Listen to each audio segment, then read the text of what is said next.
Okay, I'm going to start the meeting. Thank you for all those attending in person and virtually. Because of I'm going to amend the agenda or move things about. We'll come back to the full agenda in a minute, but I believe Jack Dempsey has got some childcare issues, so we're going to bring that item right to the very top. Jack, if you're there, can you give us a quick run through just of how the Locata works? Maybe you can give us a formal confirmation of how you actually pronounce it as well. Okay. Hello, Councillor Summers. Can you hear me? Yes. Hello. Yes, we can hear you. Oh, brilliant. Sorry, Yeah. I was Okay. sort of having a sort of moment there. Right, let me just share my screen. Can you see that?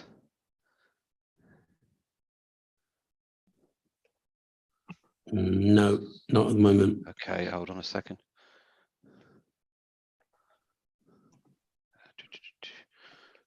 Right, share screen.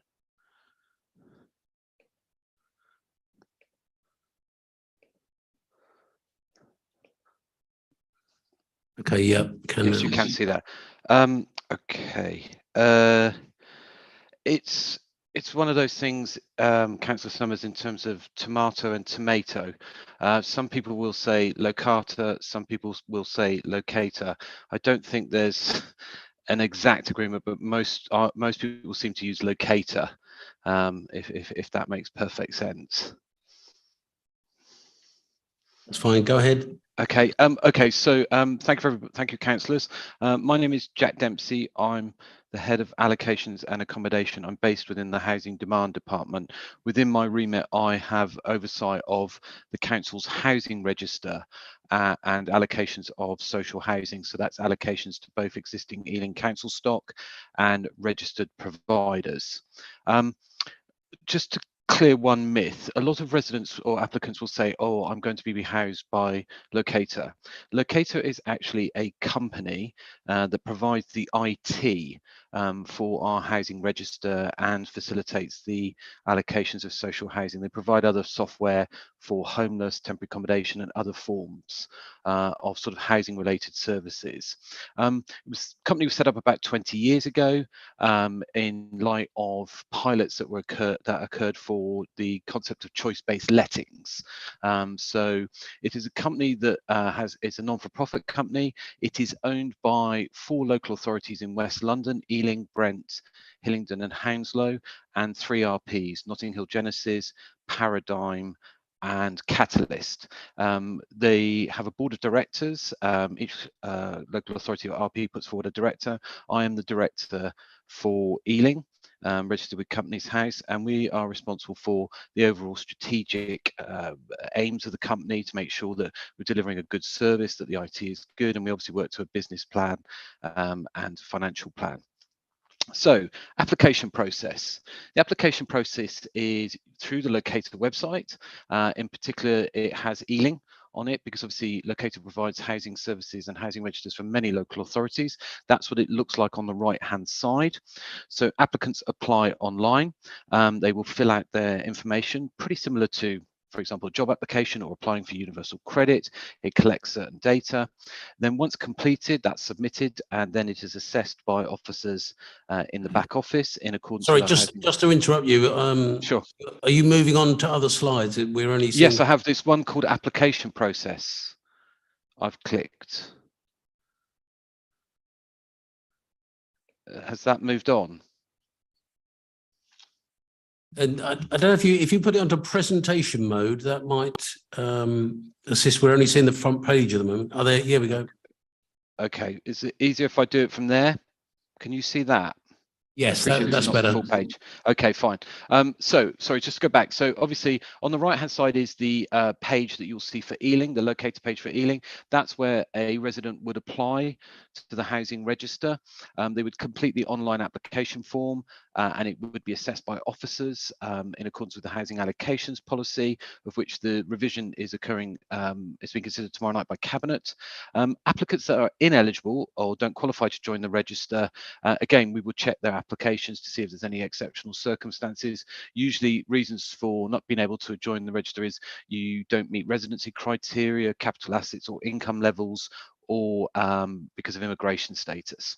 Applicants are then asked to submit some further information, so they complete it online, and it would be documentation. So for example, ID, income, residency, sometimes medical reports or other relevant reports that a person refers to in their housing application form.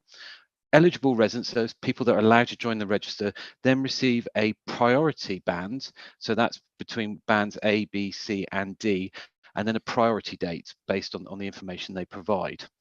I'll go to the next slide. So when a person then is eligible to join the register, they will get a login reference. So it's usually a reference number and a password.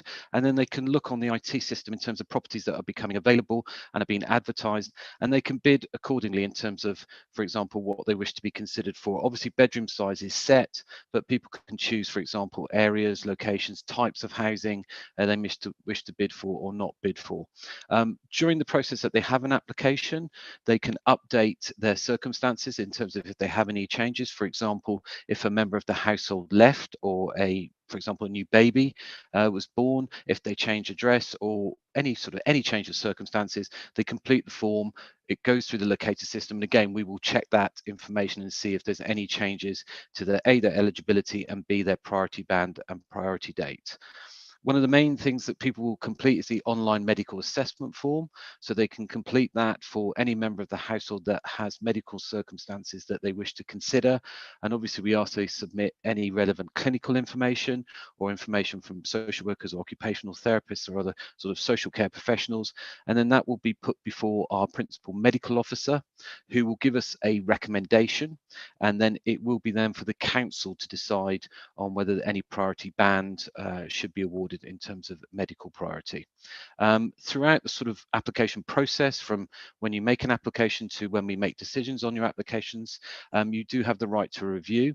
Again, that could be, for example, if we don't allow you to join the register or you disagree with a decision in terms of priority bands, then you can request a statutory review, and that will be undertaken by an independent officer. Next slide is the bidding process. So as properties are loaded onto the system, people can then look to bid for them. Sorry, I don't have a picture, but I've just got the basic text here. So choice-based lettings is a principle that came from Holland, and it replaced the kind of archaic system that somebody was on the register, suddenly got a letter out of the blue and said, you've been offered this property, and they didn't really have any choice in the property that was being offered to them. Obviously, the Dutch model completely changed that, and then that's since been incorporated over the last 20 years in many local authorities in this country. So applicants can bid for properties primarily within their bedroom size. So if you've been assessed for a 3-bedroom property, you would be only able to bid for a 3-bedroom property, although we do allow some households to bid down a bedroom size if they wish to do so.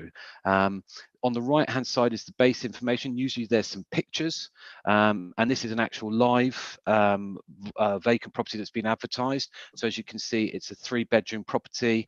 It is in Western Avenue.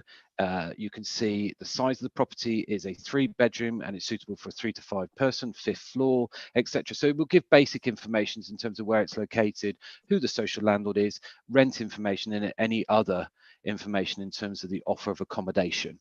People can then choose which they wish to bid for that property or not. If they don't, it will close. If they do bid, then what will happen is that the properties will be on the locator system for about 5 working days. We load properties on as they become vacant and void and ready to let. Previously and historically, we often did bulk into bulk loading of property, so every fortnight, then every week, and now we load properties on daily because obviously that's quicker for people to see the property and to reduce down void time. Applicants can have up to 3 live bids at any one time. So they can bid for 3 properties. If a property then closes and they're not successful, then that's 1 bid gone. They're not penalised by that, and then they can bid for another property. Once the bidding period closes, the council will then take a short list of the 3 to 5 highest priority bidders, and then we will undertake a verification process at that stage, just to make sure that they're still eligible for that particular type of property. So, for example, if they bid for a 3-bed and then 2 of their children had left, they may no longer be eligible for a 3-bed. So we have to make sure that we fit the properties to the right household sizes. And then what we will then do is send a list of bidders, successful bidders, to either the respective registered provider or to our in-house voice team. That's for our own council units. RPs do advertise some of their own properties for their own residents. They have a certain amount within the nominations agreement, and they will do their own shortlisting for those particular properties, but they will come to us for verification purposes. Then property viewings are arranged. Some are virtual. That's been something that's happened in COVID period. Some are in person, and usually up to top 5 households are invited to view the property, although sometimes they may only invite 2 or 3 households depending on size of the unit. Then the property is offered to the highest priority applicant. So if they accept the property, they say they wish to take that property, then the other property persons in the list, so persons between maybe 2nd and 5th position, are released, and they can obviously have another bid back because they were not to be penalised. Properties let to that person. If the highest person said, I don't want this property, I'm going to keep bidding for something else, then it would be offered to the 2nd applicant, and then so on until eventually it's let.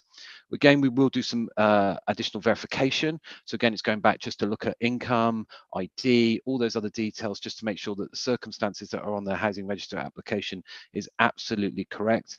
And then from that point, the social landlord, whether it's the council or an RP, will then arrange for a tenancy sign up for the person to sign a tenancy, get their keys, move into the property, and then at that point we close their housing application because we have met our duty in terms of rehousing that household and they would no longer be in housing need. Just moving on to the last slide. We talked about choice-based lettings. That's primarily the way that we let.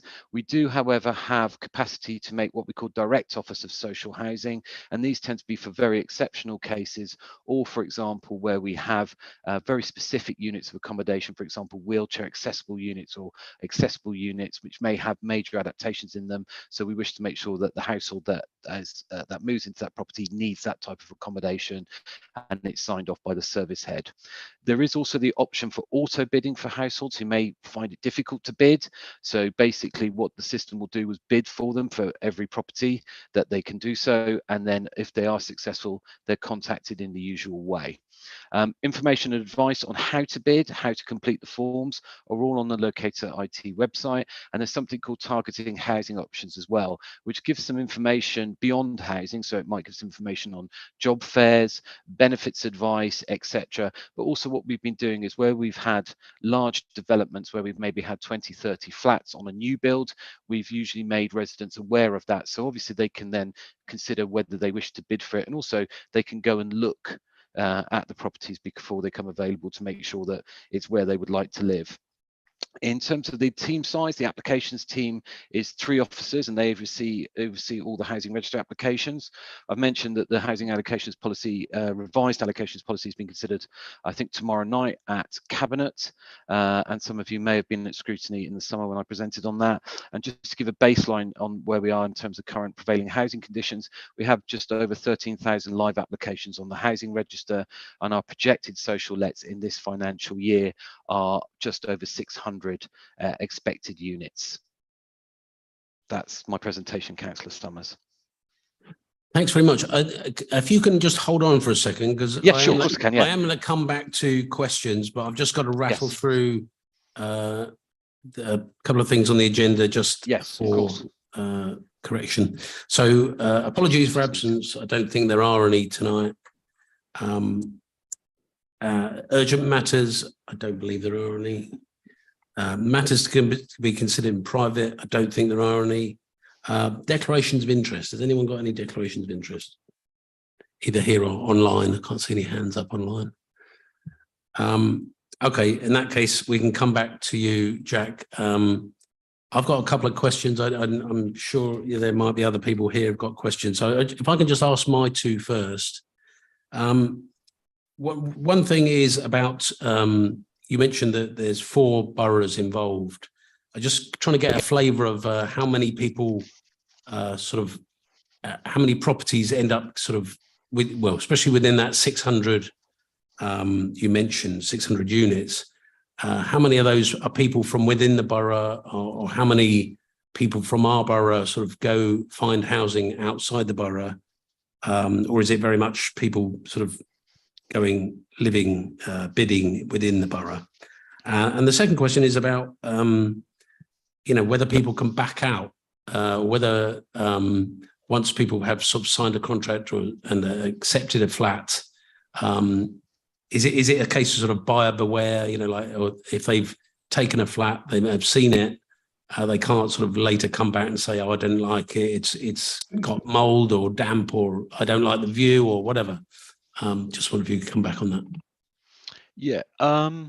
In terms of the 600 lettings for Ealing that we project for this year, the vast majority will be persons that either are residents in Ealing Borough, or they would be individuals or households that Ealing would have a duty to.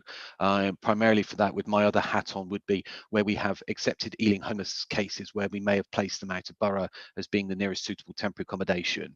So they would be on the register. Occasionally, we do have persons that reside outside of Ealing that are allowed to join the housing register, and that primarily goes through something called the social welfare panel, where we have to consider a particularly exceptional case. The housing allocation policy, the legal framework means that we have to frame our allocations policy around what we call statutory reasonable preference, and they are a number of groups, primarily medical, welfare, homeless, unsanitary housing conditions. There is a 5th category within that that says somebody who has to reside in a district for a particular reason. I think the classic I would give is, for example, you may have somebody who's lives in Camden, and their mum is in Ealing, they live their life in Ealing, and they have statutory care responsibilities, care assessment, etc., and they need to move closer to her.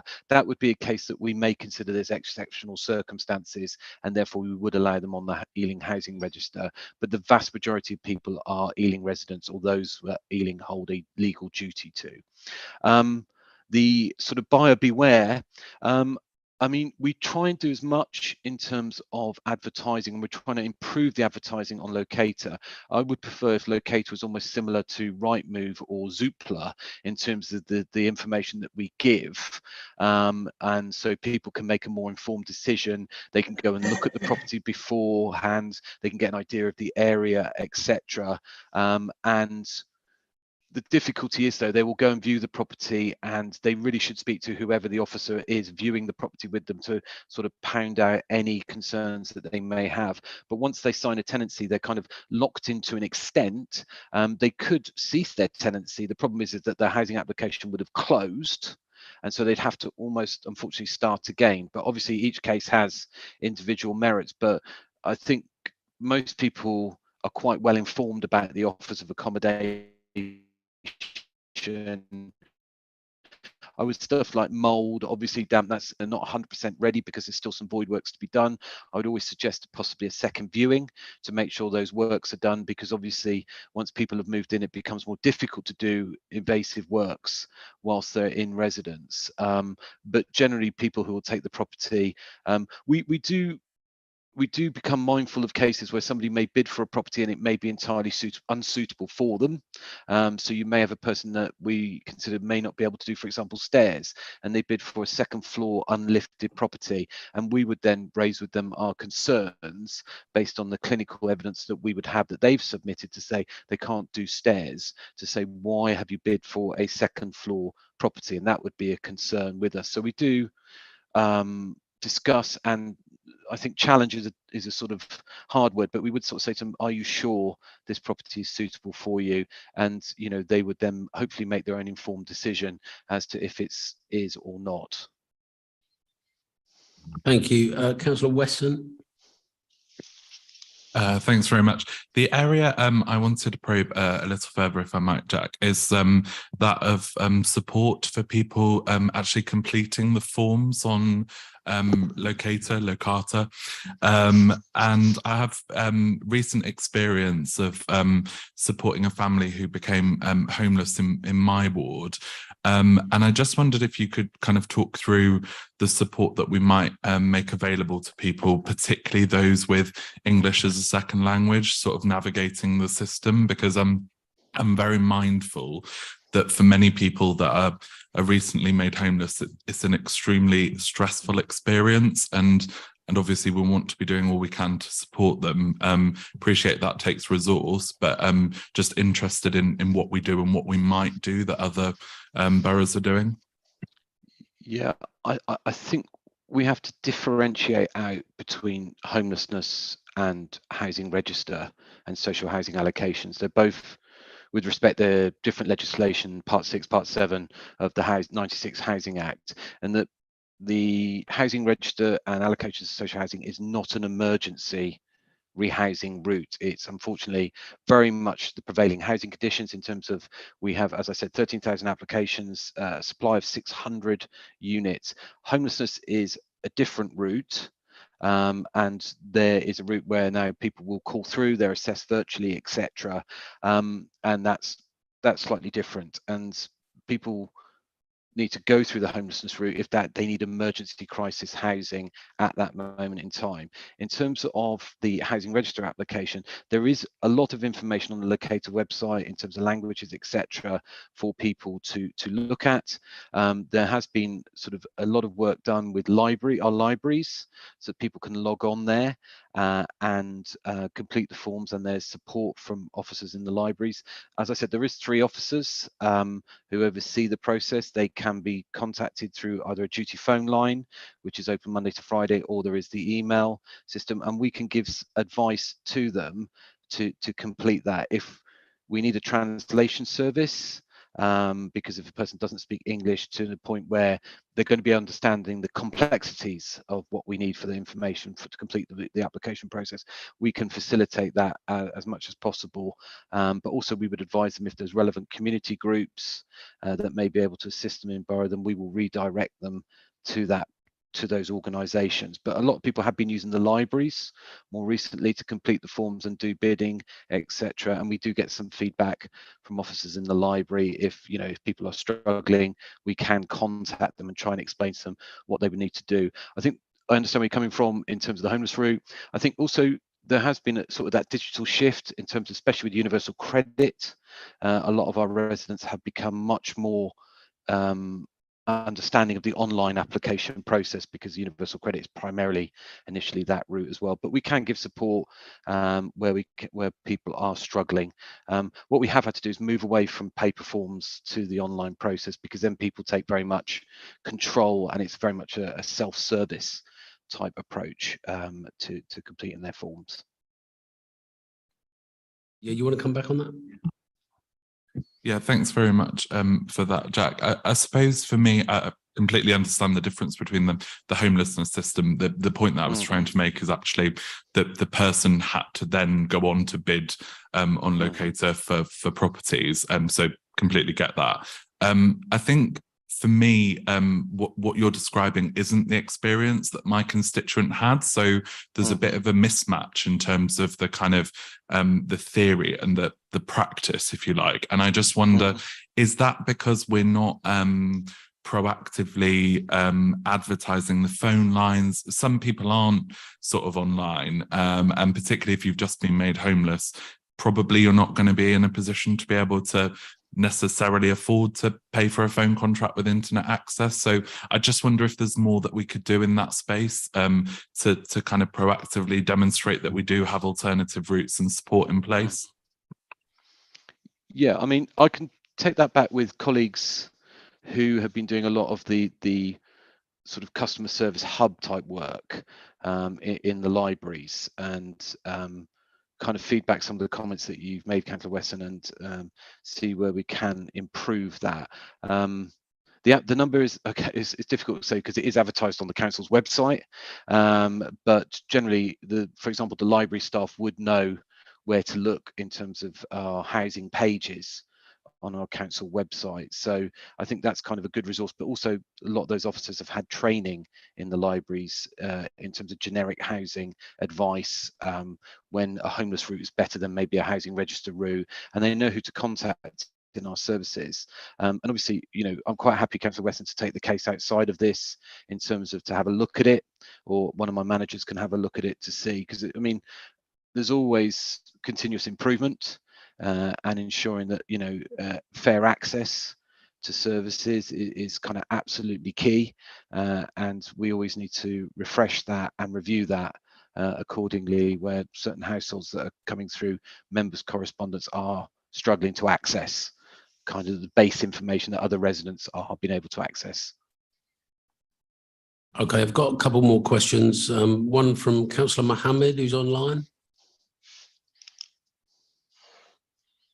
Hi, I've actually got quite a couple of questions, Jack, and the main reason is to try to understand how the system algorithm is, because part of it might be manually updated and part of it the system, but behind all of that there's human beings who's trying to have a home ultimately.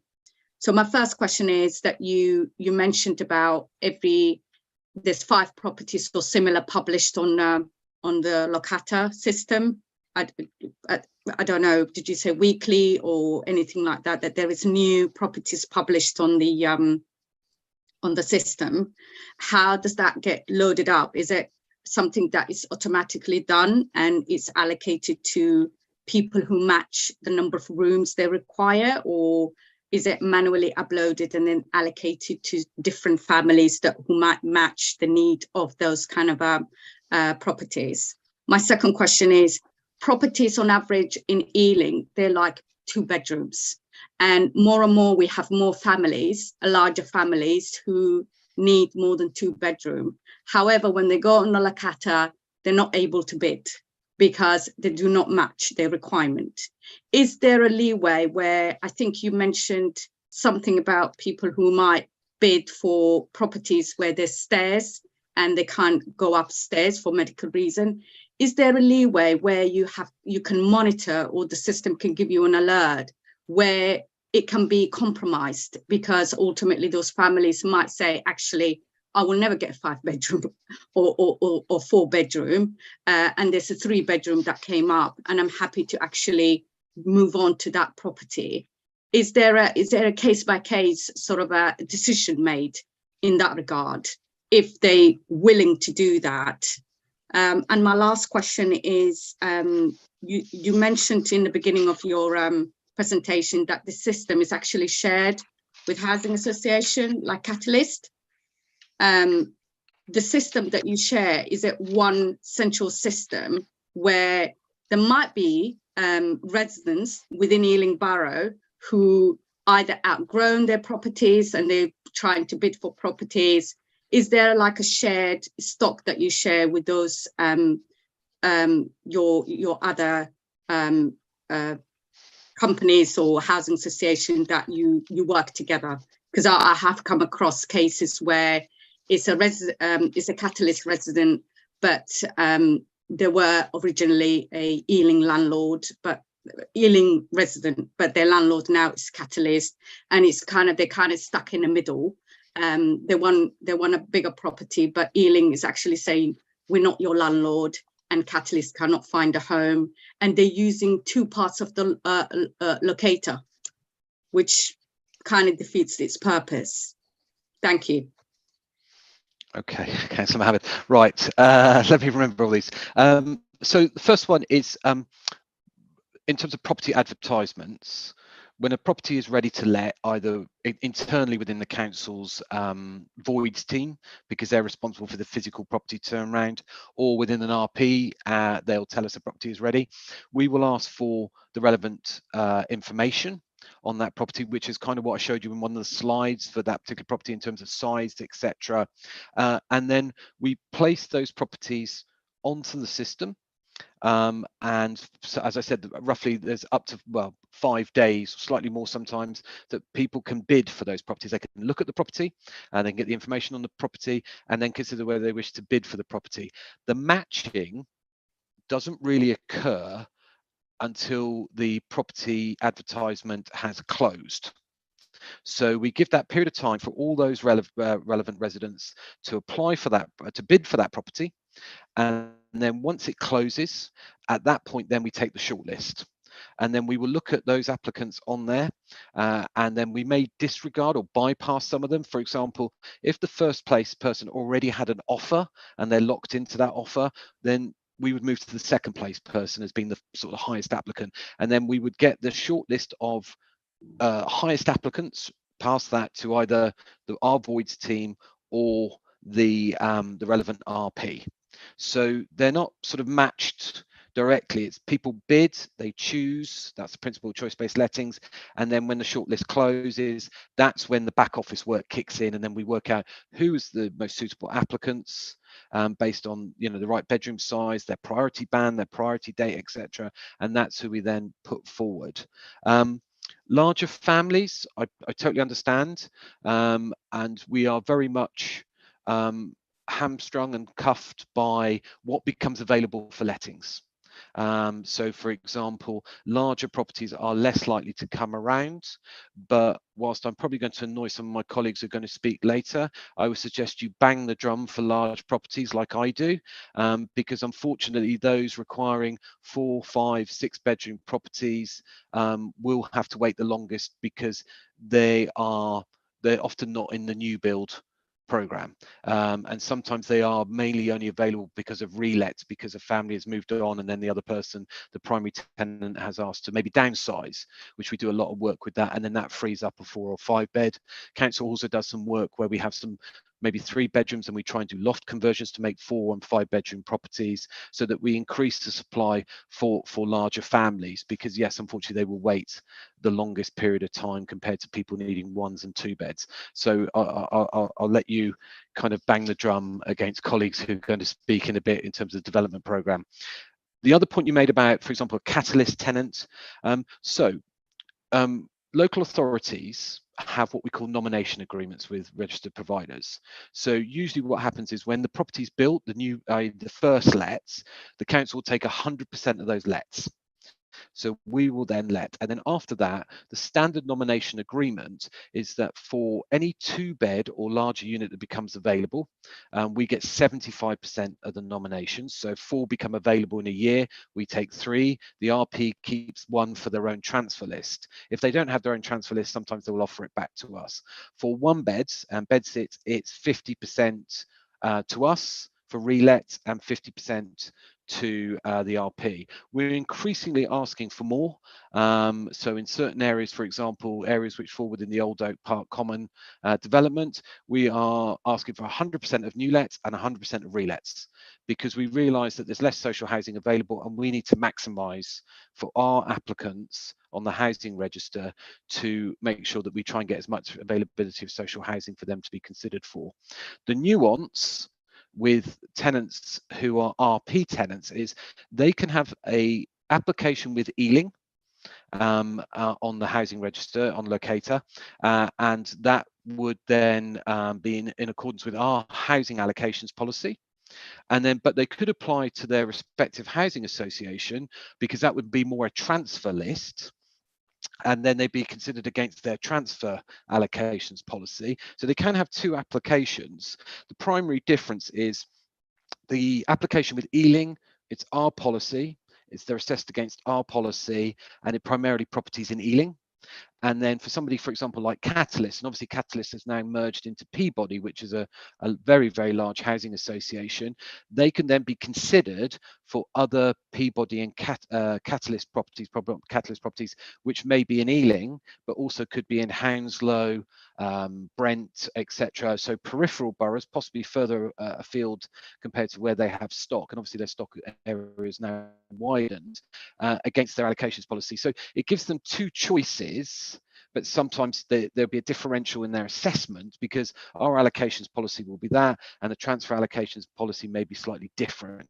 And obviously, we would have a vast range of applicant needs in our allocations policy. For example, homeless, persons in private rented sector, persons in other types of accommodation, whereas they will only deal with their tenants.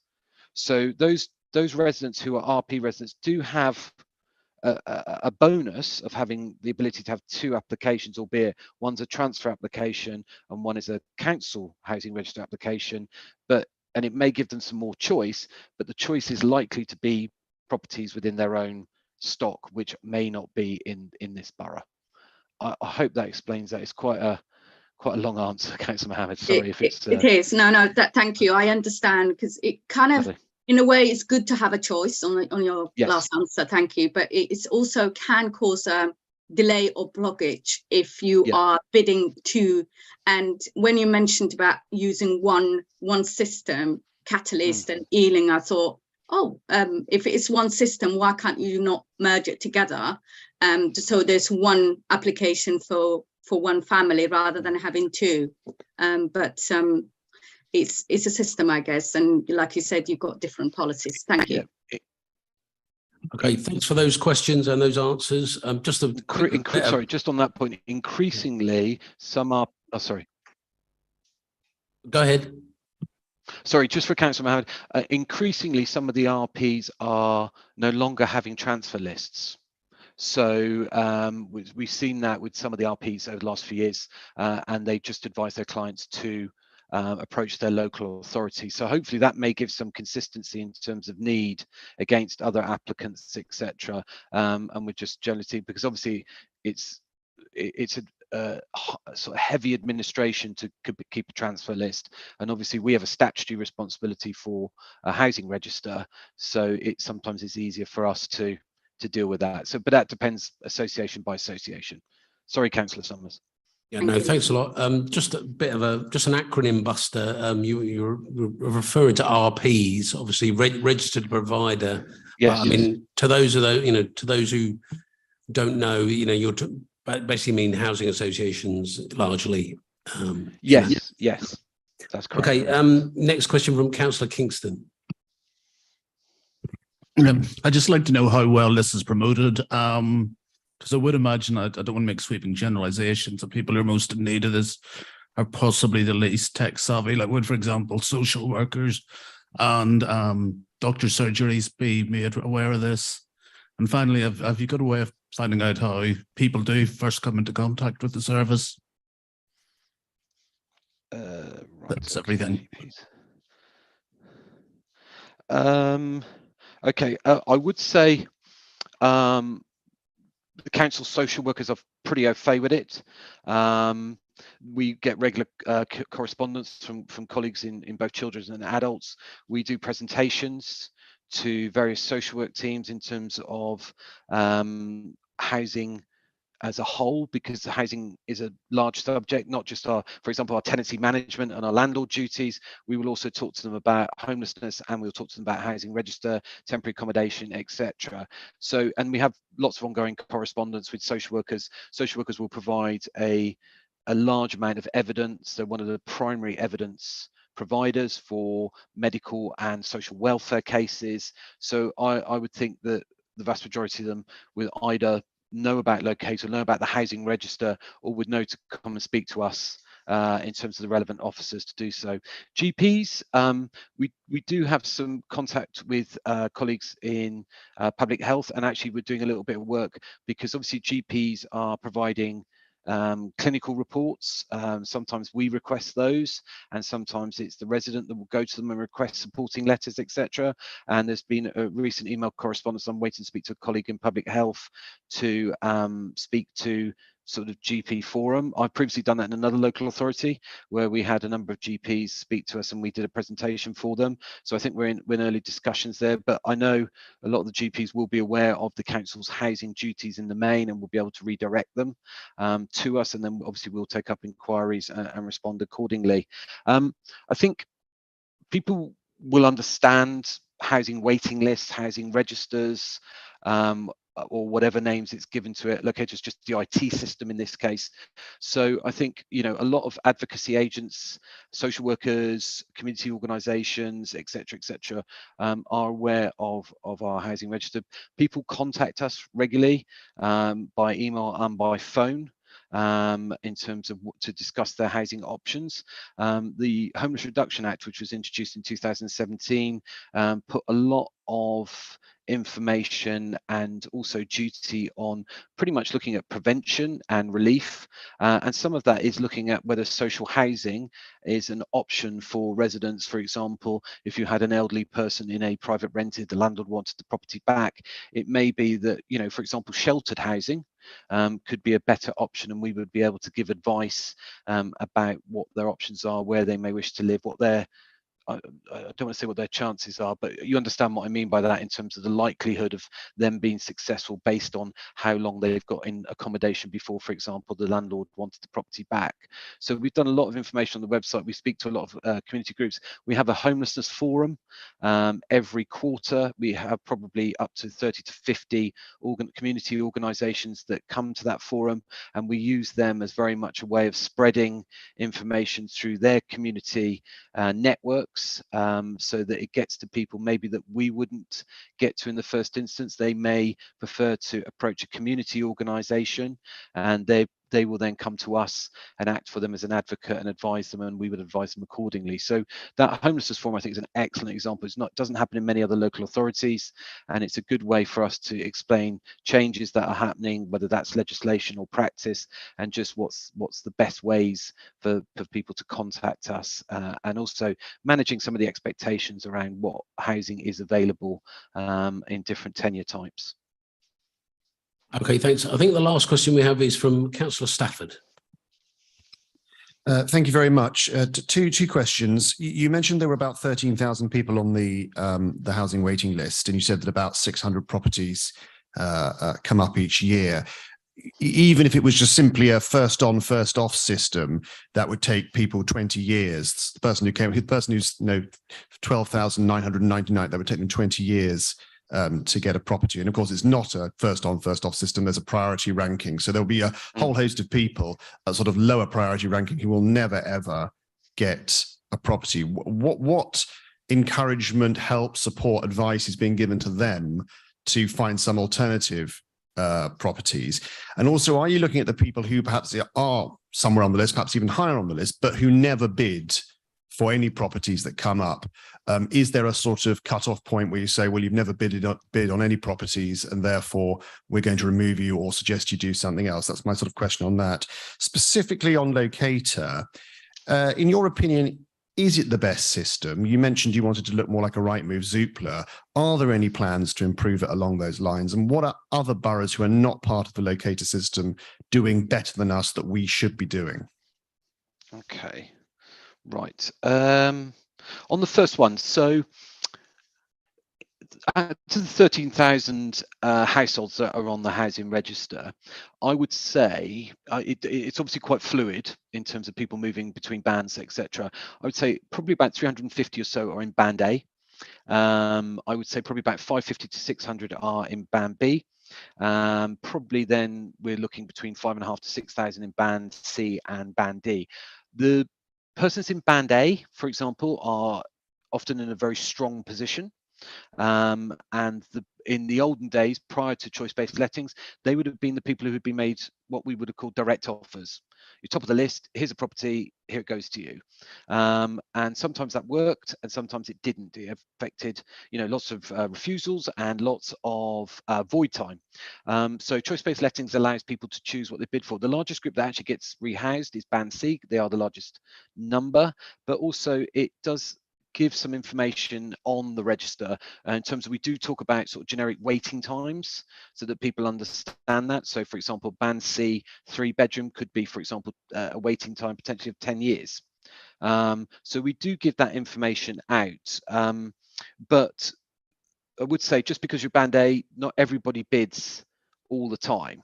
And I think that kind of leads into your second question about cut-off points for people that are not bidding.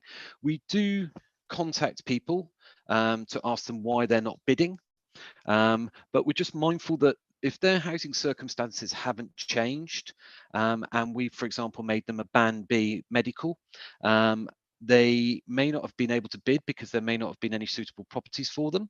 Obviously, Councillor Mohammed raised about probably size of properties, the larger the size, less supply. But also, for example, if they're after a particular type of property, for example, a wheelchair adapted property or whatever, and it's a larger wheelchair adapted property, there may simply be no available supply that comes up. So I don't think we could remove people from the register basically just on the grounds that they haven't bid.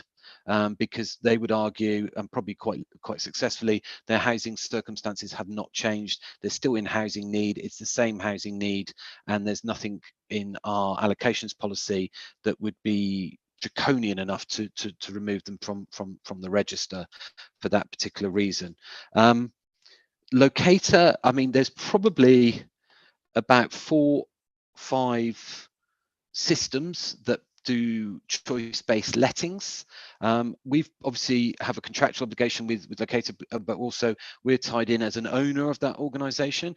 I suppose I've got to be careful that I'm a director of that company as part of my duties as a council officer, and I'd probably be a little bit biased and say it's a good system. I think we are able to develop the system. It works well. It sits with other systems well. I don't think there's one that stands out amazingly, but I think also sometimes they're all quite consistent in what they do. But what we're trying to do within our sub-region, so within the West London sub-region, is try and improve the information that we put out there in terms of the individual properties. As you mentioned, the Zoopla Rightmove offer, that's kind of where we want to get to in terms of giving people more information about the property so they don't bid for properties that they're not going to be suitable for. So for example, you might have a 3-bedroom property. It could be a different size of 3-bedroom property. So it could be a 3-bed 3-person, 3-bed 4, 3-bed 5, 3-bed 6. What we want to be able to say to somebody is, you're a 3-bed 6 need, but this is actually a 3-bed. Don't desperately bid for something because we want to give you the right information. So you'll see it's a 3-bed 3-person. That's not going to probably be suitable for you. And it goes back to, I think, the question about buyer beware. And I think that's where we want to make sure that we're trying to get as much information as possible to our residents and the applicants. I suppose we're in a slight time critical period, that we're not like selling a property where we're going to wait for the biggest bidder and that may take months, etc. We want to let that property as quickly as possible. So we're just mindful that, you know, sometimes taking a picture of a property that's not in a very good state is not really that appealing. So we want to make sure the information that we put on the website is as good as possible for people to understand, will that room, will that layout, will that area work for me?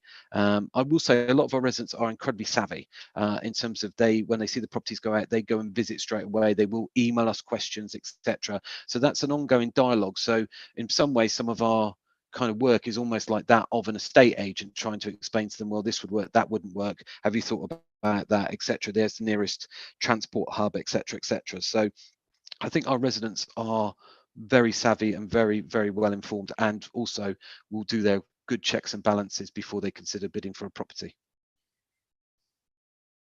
Okay, thanks. I apologise. There is also Councillor Hashani. I blame my poor eyesight for not spotting her hand up online.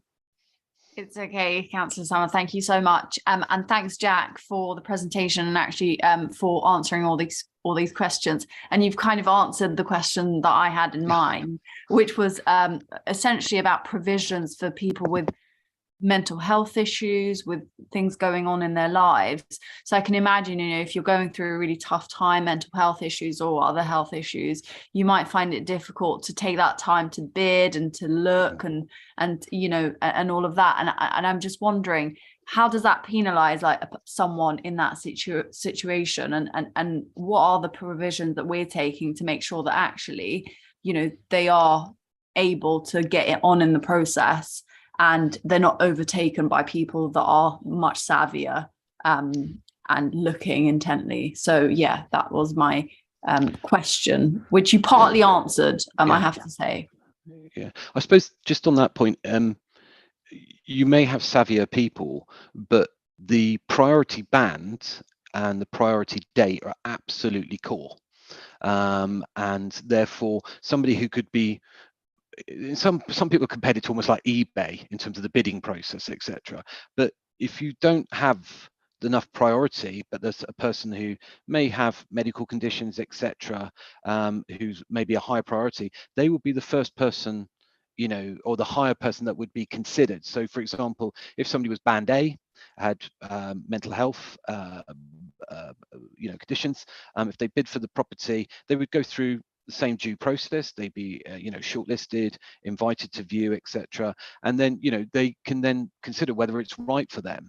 And obviously, as they have that sort of leeway period between bidding and the closure, they may, as you said, may go and visit the property, may like the area, may be near their GP, you know, maybe within their community networks, their support networks, it might work perfectly for them. It may not. But also as well, if they were a lower band and they bid for the property and they weren't shortlisted, they're not penalised in any particular way. They just then move on to bidding for alternative properties. But I suppose the benefits of choice-based lettings is that, and this was, you know, I've worked probably 25 years in social housing lettings, is the old way of doing it in terms of the out of the blue offer and not having any choice was really difficult. And there was probably some people who felt that they had to take the offer, and then that might have actually been detrimental to their health, their social needs, etc. Here, it's unfortunate sometimes that if you really wanted the property and you, for example, were second, that's pretty tough.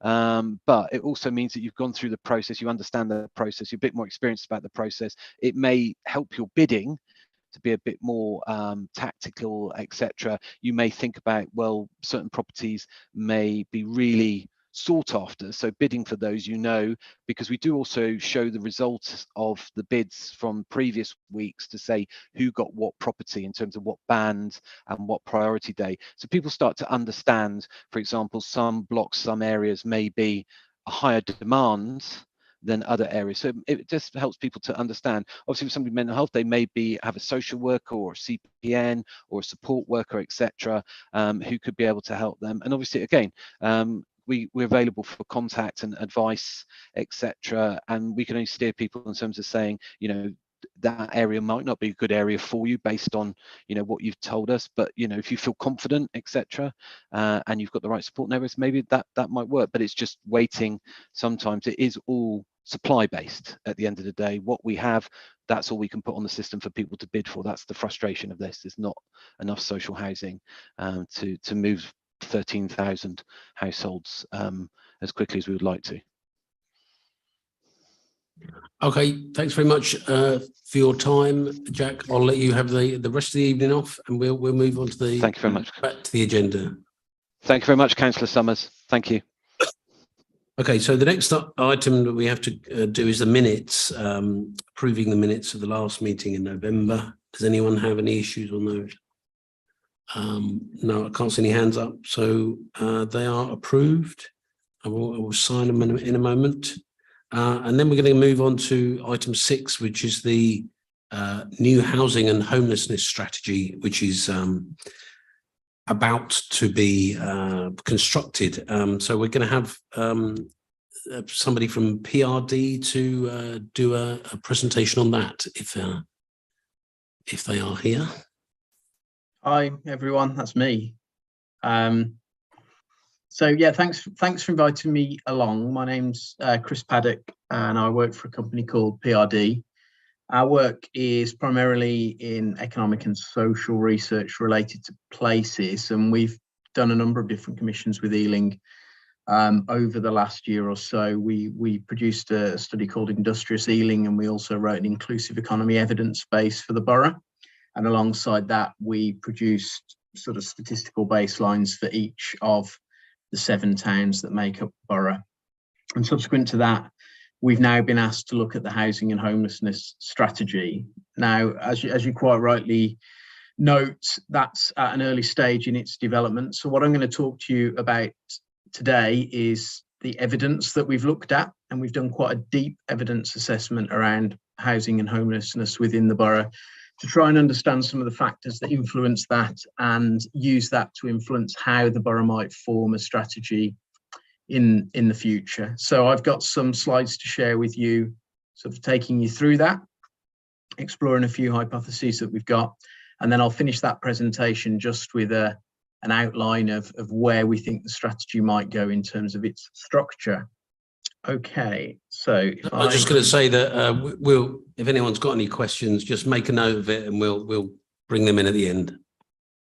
Okay, fantastic. Thank you. Okay, let me share my screen. Here we go.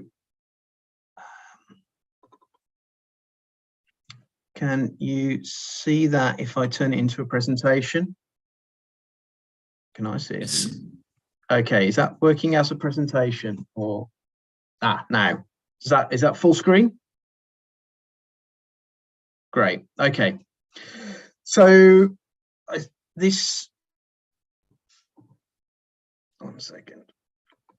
This presentation, I suppose, it relates back very importantly to what's in your corporate plan and the plans for the current administration over this period, and fundamentally this commitment to deliver 4,000 genuinely affordable homes across the borough. And when I first looked at that, I thought that's a very ambitious target. Ealing's pretty good in housing delivery, as we'll see, but that felt like quite a punchy target. I think, as you'll see from the evidence, that's a very necessary target as well. So, you know, absolutely support that as a target for this administration. It's kind of fundamentally important. I think the other thing to say about housing is housing can often be treated in quite a technical way, and we tend to, well, certainly boroughs and local authorities are judged in their housing delivery on numbers, and that's fair enough in part. But actually, when you look at the broad focus of the corporate plan and the different areas in which you as a council want to make a difference, a lot of these things, inequality, climate action, healthy lives, a fairer start, incomes, inclusive economy, growth, thriving communities, these are all things that relate to housing. And as someone said in their questions earlier on, you know, this is about finding people a place to live, and fundamentally a successful economy should be able to provide shelter and food and other things for the people who participate in it. And so there is a challenge to that in this evidence. But I think, you know, in thinking about the role that housing plays in council policy, it's important to realise the breadth of impact that housing will have for people and the general well-being. With that in mind, the kind of defining challenges that we've identified for the strategy are significant. I'm going to focus on cost of living, on housing delivery, and to an extent on doing more with less today.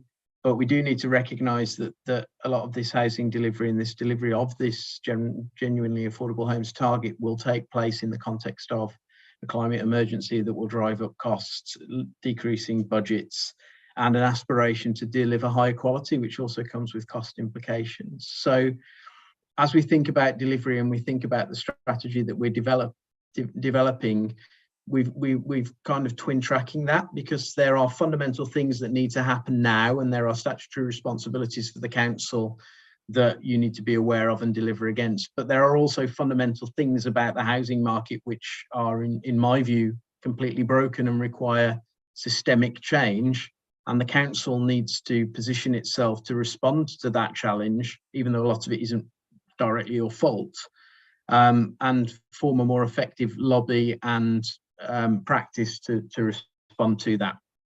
So bear all of those things in mind as I move on to talk about the evidence itself.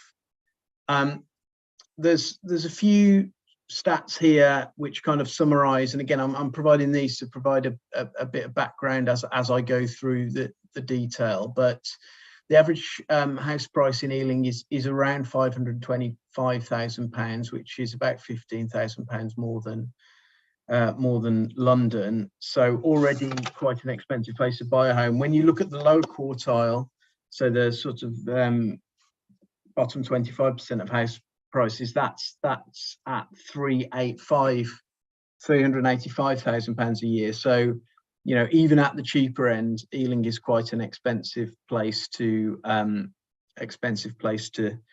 live. As a result of that, the housing affordability ratio is very high compared to London. I'll go into this in a bit more detail, but the median price of a home is 16 times the median income within Ealing. So it's a blunt measure of housing affordability, but it's the one everyone uses, and Ealing doesn't compare particularly well in that respect.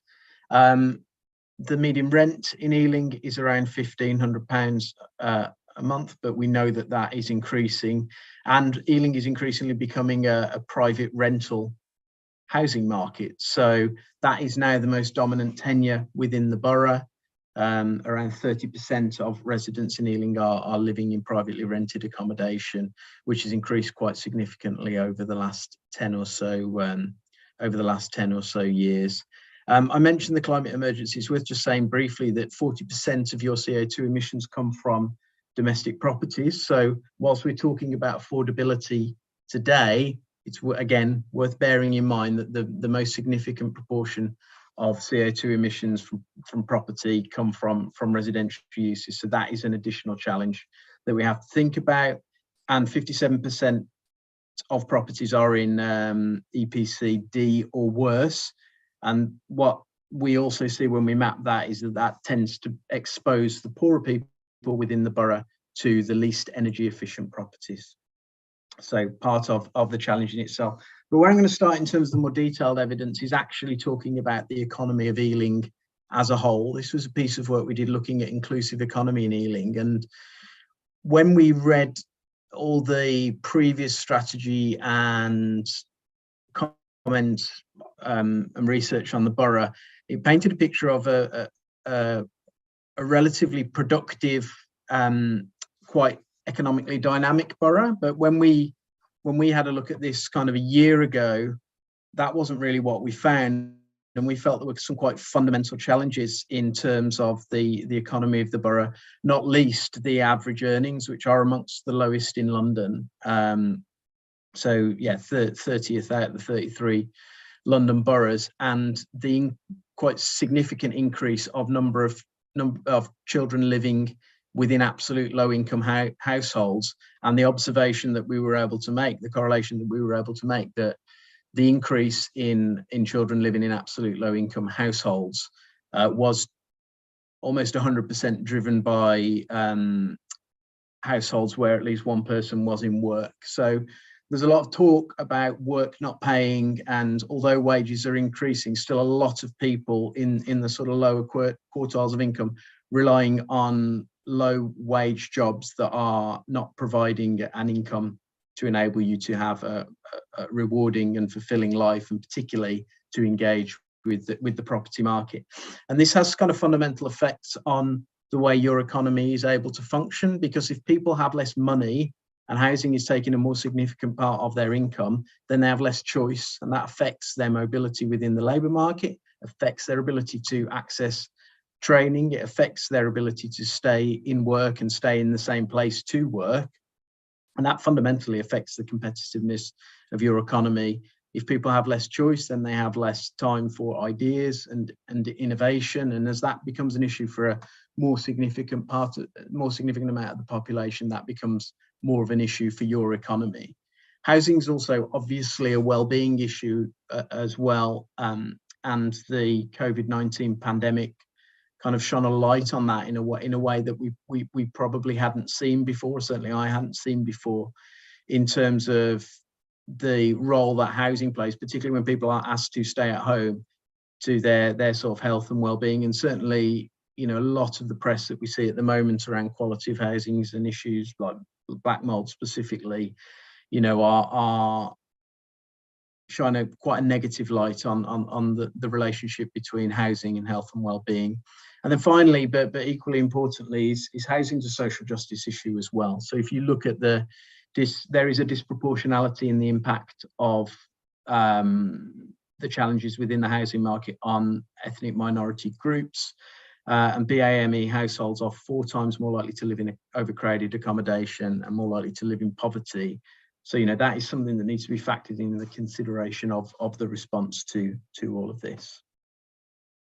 Okay, I talked about housing affordability earlier on, and the housing affordability ratio for Ealing. So that, as a reminder, was a proportion of so that's the proportion of income versus median housing costs. So it would take 16 times the annual income of the average resident to afford the average house in Ealing.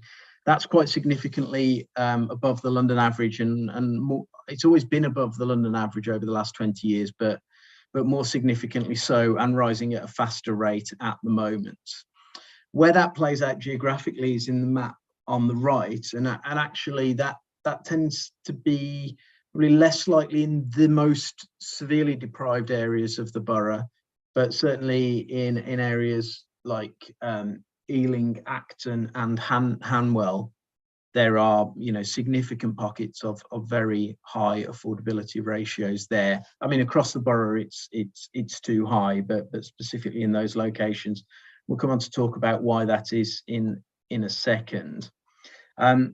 So part of that relates to mortgages and the fact that a lot of the housing market over the last 10 to 15 years has been driven by the availability of cheap borrowing. These maps are for London. They show the amount of unpaid mortgage loans by area, and you know, as it gets, the darker red areas are the areas with a higher amount of mortgage loans within those locations.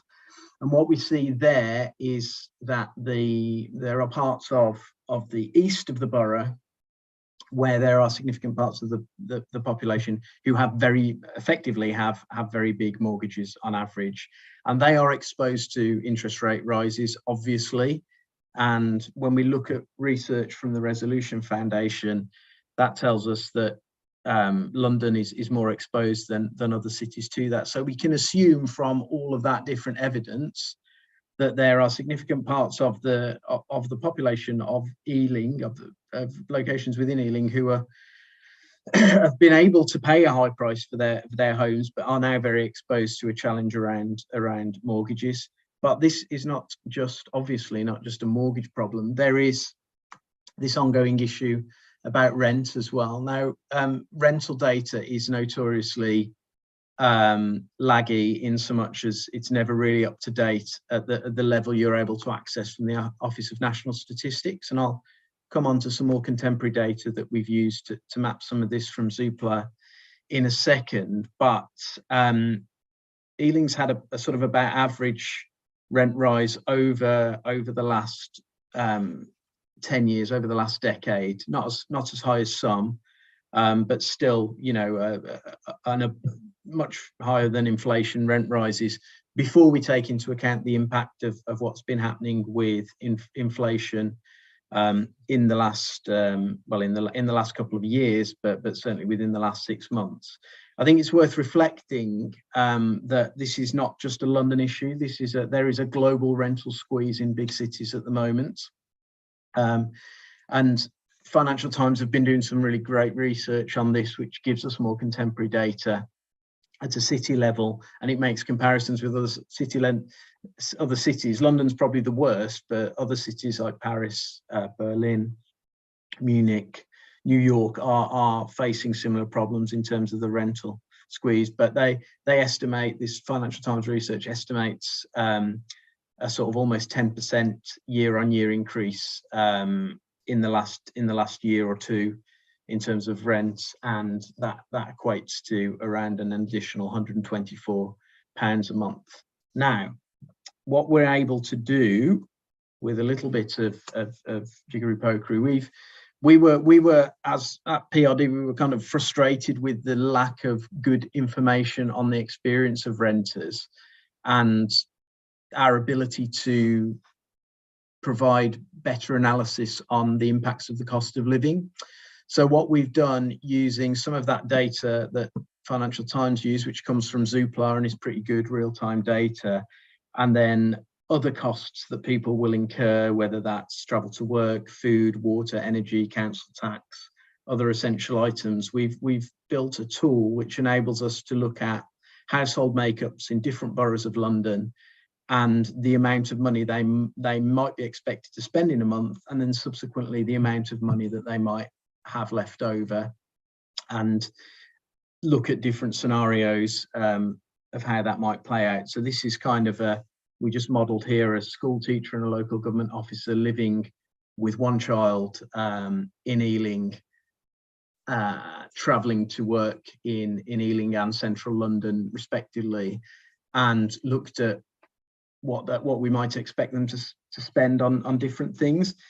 What that showed us is there's very little money left over at the end of the month, and then if you apply you know, a more significant number on inflation, this is set at 10%. If you apply a 12% inflation, then that couple where two people are in work have no money left at all, and factor in minus figures at the end of the month. So this gives us a stark view of kind of the experience of cost of living, but that then allows us to think about the implications of that in terms of the delivery of affordable housing as well. So just to use a different example, you know, a teacher living alone in a one-bedroom flat, working in Ealing, earning £35,000 a year, will find themselves £255 short each month after their essential expenditure. So that's them in minus figures without spending money on anything luxurious or fun, basically. Back to our teacher and civil servant earning £72,000 a year, living with two children in a three-bedroom flat and working in Ealing, but paying a childminder after school because they're both at work. They're, by, you know, within our model at current rates of inflation, £53 short each month. And what this means, kind of looking at it in a slightly different way, is that a single parent with a child aged 3 to 4 within full-time childcare would need to earn £60,000 to afford the average two-bedroom flat within the borough and cause, and this is rental, remember, and cover all of their essentials, and that takes out a significant proportion of the population in a borough where the average income is £34,000 a year in terms of their ability to engage with even the private rental market at the moment. Now, you know, where this takes us, and I you know, I apologise that some of this is quite stark stuff, but I think it's very important stuff, is to potentially an increase in the number of people who become homeless. And I think, as Jack said before, you know, Ealing's doing some really good stuff on homelessness. Can you hear me? I can hear you. Yeah, sorry, we've had an IT issue, and I think the last 5 minutes you were talking to thin air, I'm afraid. So okay, you might have to go back a couple of slides or one or. How far back do you want me to go? Because that's the one. Sorry, okay. the one with the next one with the bar charts. This one? No, that was no. Go on one. Here? That one, yes. Okay, fine. Yeah, sorry about that. I think we are back on now. Are we on YouTube as well? Can everyone hear me? Sorry. Yeah, please. And people online can hear me as well. Good. Okay, so I'll carry on. So we, as I said, we were frustrated at the lack of good evidence available to us to support our work in relation to the cost of living crisis with a number of different boroughs, and part of that related to the sort of contemporary or lack of contemporary rental data available. So taking our inspiration from the work that the researchers at Financial Times have done, we built our own model to look at cost of living from the point of view of different household makeup. So what we've done is taken a number of different indicators, all publicly available, and our model is publicly available. It's you know, it's open source there for others to use. We looked at the average income of different household types, and then the amount we might expect them to pay on rent based on where they live, travel to work are based on where they work, on food, water and energy, council tax and other essential items, and then childcare as well, which is a huge cost. What that enables us to do is take different household types and model the amount of money that we would expect them to have at the end of the month after essential costs. And then that gives us an idea about the impact of increases in rent, increase in energy costs, inflation more generally, and what that might have. So we can kind of model different scenarios. This example, as I said, is a teacher and a local government officer living with a single child. And what that shows us is, after you've taken away all of these essential costs, there's very little left over. If we model a more significant inflation scenario, in this case, modeling it from 10%, as it is at the moment, to 12%, we can see the threshold where they effectively run out of money at the end of the month before they've paid for any luxuries or anything like that. So this is a useful tool, and it's been incredibly helpful in demonstrating the starkness and the challenge of some of the issues around the cost of living crisis. I think it becomes even more relevant when we start to think about the implications that has on housing within the borough. So a teacher living alone in a one-bedroom flat, working in Ealing and earning £35,000 a year, so as kind of starting salary for a teacher, would based on our model, find themselves £255 short per month after their essential expenditure. If we add a second income to that situation, so a teacher and a civil servant with a combined income of £72,000 a month, living with two children in a 3-bedroom flat, also working in Ealing, but paying for a childminder after school, you find even with that second income, they're coming up short.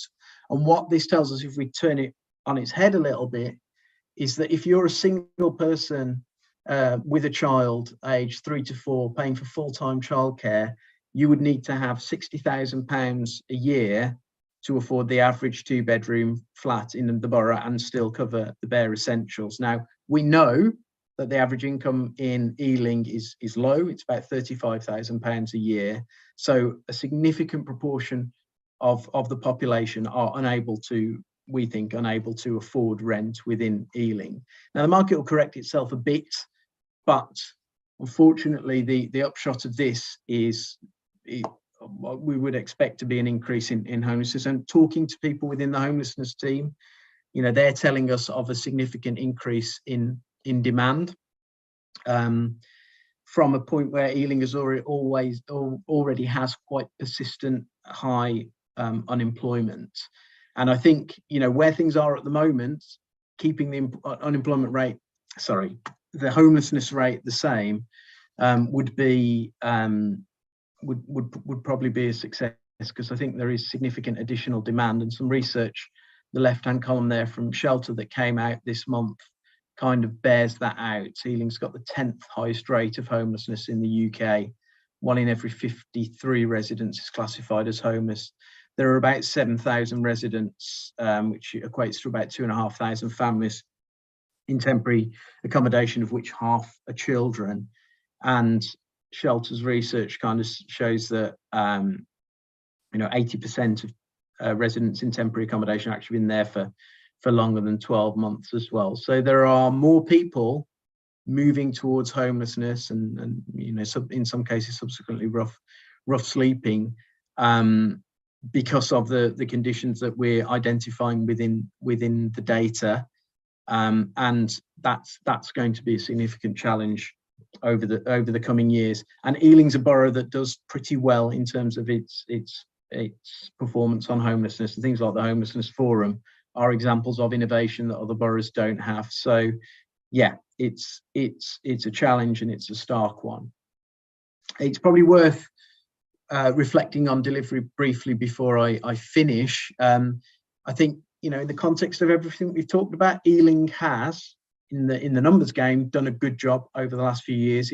It's about 7,000 units in total over the last 5 years, of which around 3,000 are affordable. That's third in London in terms of affordable completions, and around 800 of those are social rent or London affordable rent. which is kind of genuinely affordable as a proxy, which is also the third in London. So it's, you know, Ealing's been doing a good job, but then if we look back at our Zoopla data, it's doing a good job in challenged circumstances because there's been a freeze in housing benefits, there's the benefits cap itself as well. So whether this housing is affordable enough is clearly there for questioning. Across London as a whole, the Zoopla data tells us that only 8% or sort of 1 in 12 of all properties, new properties in London, are affordable for someone on housing benefit. So yeah, I think we can pick away at these numbers, but you know, on the face of it, Ealing is doing better than others in terms of housing delivery. But there is an immediate challenge to think about in terms of the end of Help to Buy, because around 64-65% of all of your new home sales have been influenced by Help to Buy loans. So you know, Help to Buy is having a significant impact upon people's ability to access the housing market and buy houses within Ealing. Savills estimate that 41% of Help to Buy purchases in London wouldn't have been able to afford a new home without it, and that ends in March. And at the moment, there's a number of different replacements.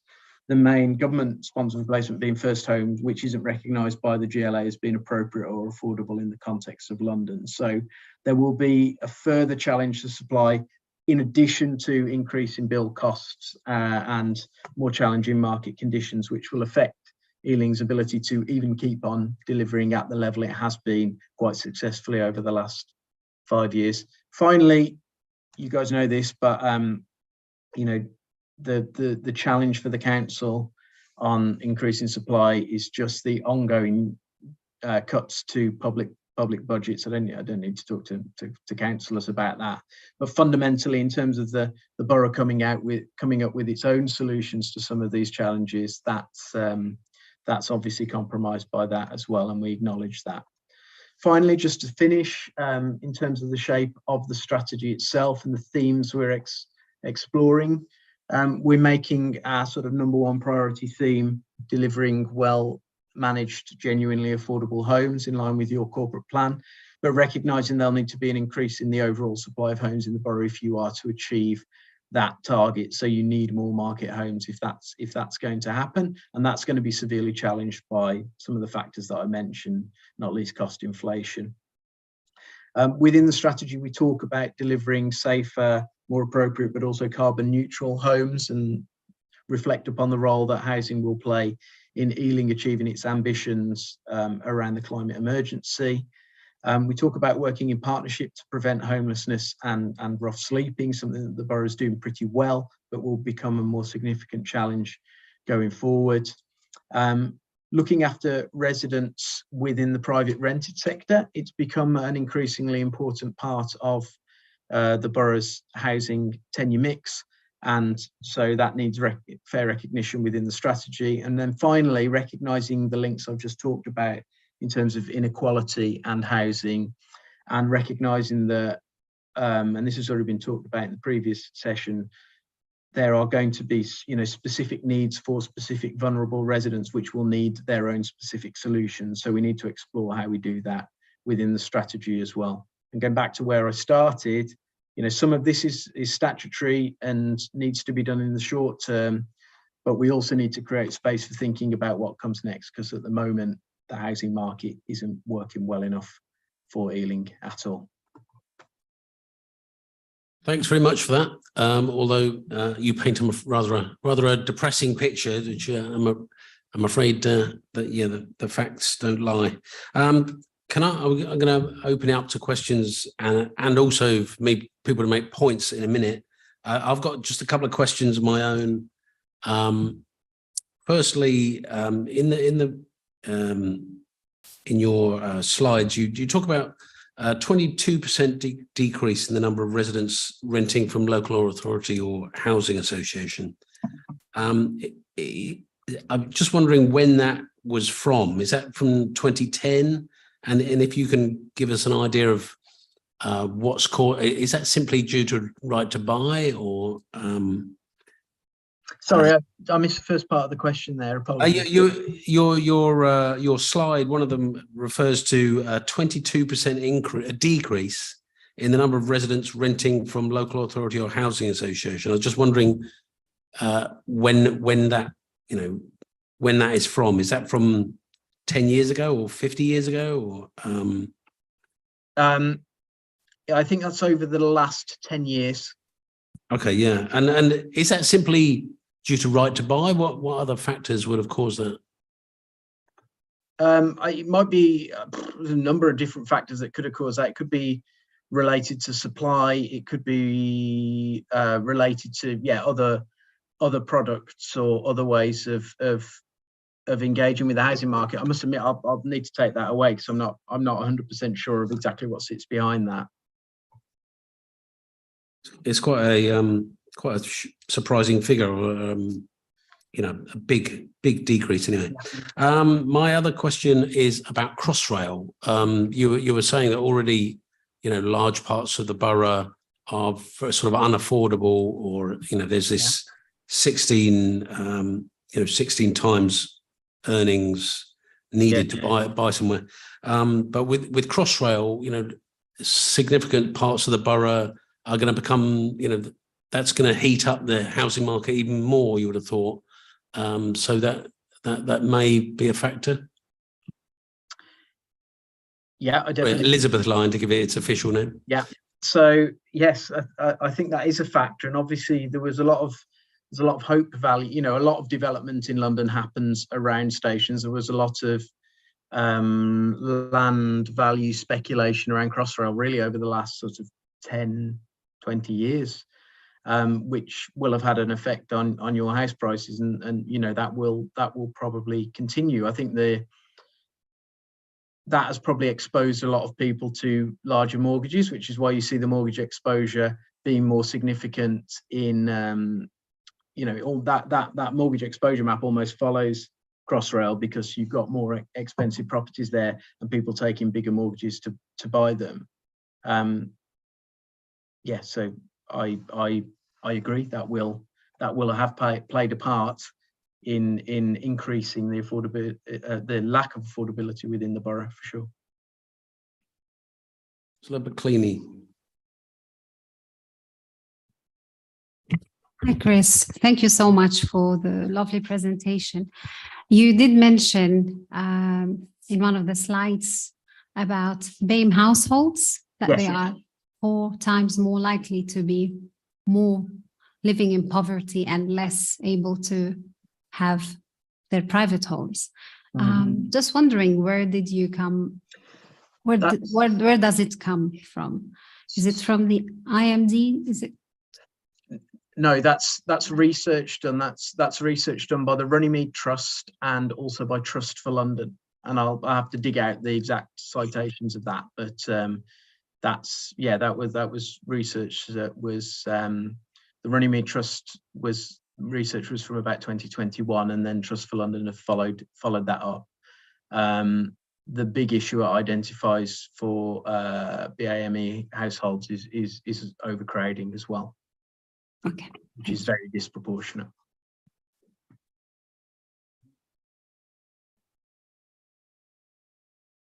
And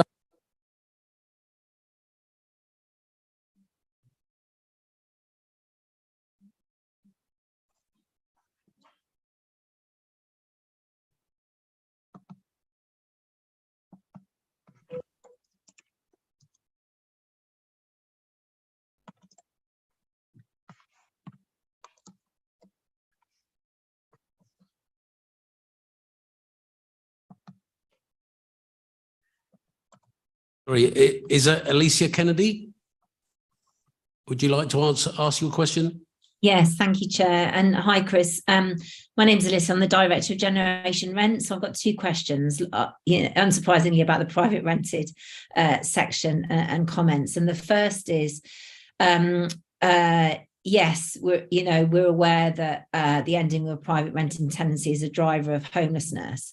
What is harder to get a picture on, and I wonder whether this was going to be part of your future work, is actually what sits behind that third that drives the homelessness, because and the impact of pending legislation from the government when they abolished Section 21, which is evictions without reason. But do they use Section 21 because they've complained about repairs, or because they've raised the rent and that tenant can't afford it? So is the more sort of in-depth research that Ealing plans to do, which will actually shed light on what the impact of a legislation might be to drive that figure down? And the second question, in terms of how you go forward delivering the strategy, is will there be a tenant engagement and a renters' rights piece to go along with the strategy in the future? And is that something that you're considering? Okay, so on your first point, I think I think that's absolutely valid. And I think, speaking to what I said right at the very start about housing being an issue of well-being and being an important lever for the council to pull in terms of its ability to influence people's qualities of life, then absolutely there needs to be more proper social and ethnographic research to understand that sort of day-to-day experience of living in various different circumstances within Ealing. That's not something that's in the scope of our work, but is certainly something, that is certainly something that I think needs to happen. And I know that other boroughs are engaging with that in a sort of, in a deeper way. So I think that's something worth thinking about. There has been previous tenant engagement that informs the evolution of the strategy. Again, that sort of further engagement with tenants and renters is not something that's within the scope of work that we're doing, but there will need to be further engagement on the strategy. So I think that's something for us to take away and discuss with our discuss with the officers involved in the work who are on this call, so they'll have heard it as well. What if I could come back to Alicia and ask you to sort of explain a bit more about the renters' rights, what sort of charter or something that you would like to see? Yes, yes, Chair. So we've done, Generation Rent have done quite a bit of work with 5 local authorities, and effectively what we found in a nutshell is people that renters know they have rights. What they don't know is the specific of those rights, and the council isn't the first port of call to actually seek redress, or they don't understand the enforcement role that councils have.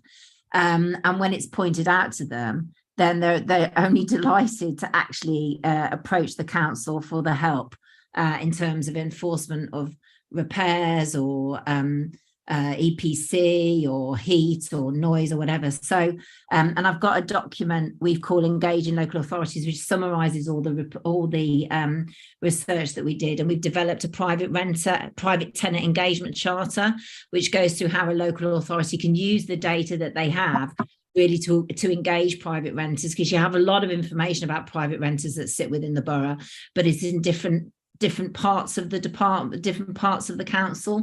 Whereas you may do this in Ealing, but Newham have got a data hub where they bring all the data together so they can easily see where their private renters live. Now, obviously, there's 70,000 in Newham, and it's got some of the highest private renter populations. But I can give all that information to Harjeet and ensure that the committee get that research. And really what we found is that a lot of authorities have landlord forums, which are important, but that should also be coupled with a programme of engaging renters, not necessarily in an official forum, but in a way where you reach out into the community to put on renters' rights events, or a renters' rights awareness week, or a revamped council website that makes it easy for a renter to navigate that are sometimes quite complicated council sites. So it goes through it goes through each of those areas and gives council advice on how they can better protect and engage private renters. So if that's useful, I'll make sure that Harjeet gets that.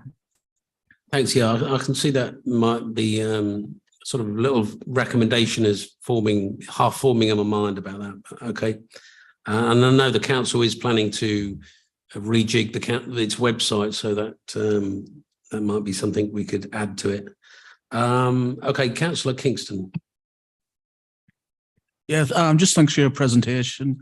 Just going back to the last slide, the one thing I was slightly concerned was missing was safety of housing. I know that certainly other things are important, but I think it is certainly going to become much more prevalent, especially after Grenfell, and then obviously the tragic case of, excuse me, pronunciation, Awad Ashak in Oldham, I think it was, where the young lad died due to exposure of black mold. Just wanted to know how much will that be a part of the strategy going forward? Yeah. So in theme 3 of the 6 themes we've identified is to deliver high quality, safe, carbon neutral homes. I probably didn't mention safety as I probably should have done when I was quickly trying to bring my presentation to a close. So it's definitely in there.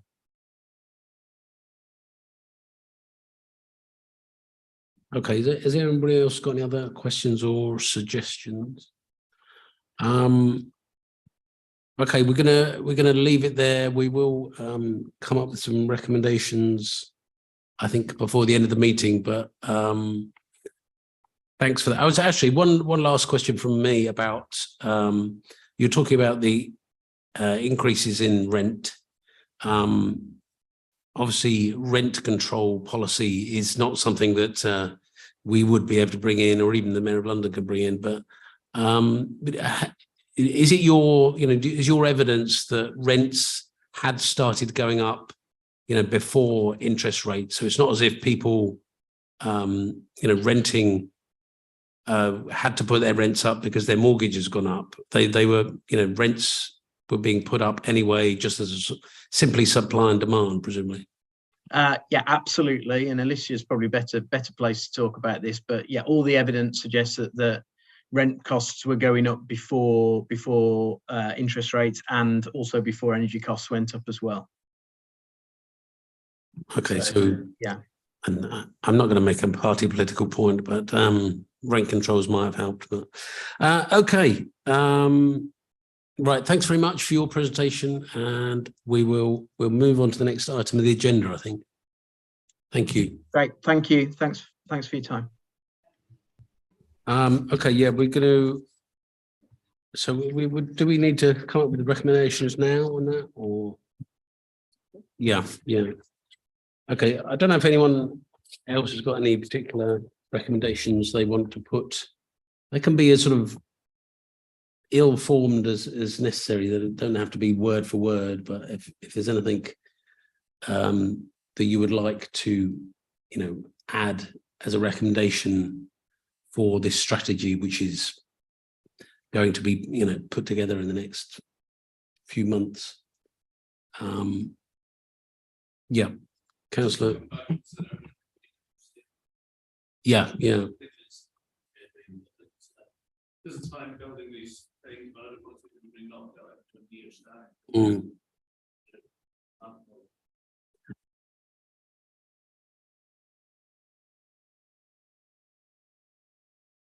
Oh, yeah, I thought it was on. Yeah, I mean, it's all very well building brand new homes which are safe and carbon neutral, etc. But I'm more worried about the existing properties which are more likely to suffer from mold over time. So we could perhaps put some recommendation in about trying to ensure the existing housing stock is safe, or if not, is regenerated until it it can be new build safe. Councillor Stafford, do you? Yes, just conscious of what was said. I forget the officer's name. Apologies from the about Locator. He was saying that there was a lack of larger properties. I wonder if we could put some sort of recommendation around at least having some, having an increased proportion, whatever that means, of larger properties within the strategy. So there's at least a push so we can house the larger families in the borough more rapidly.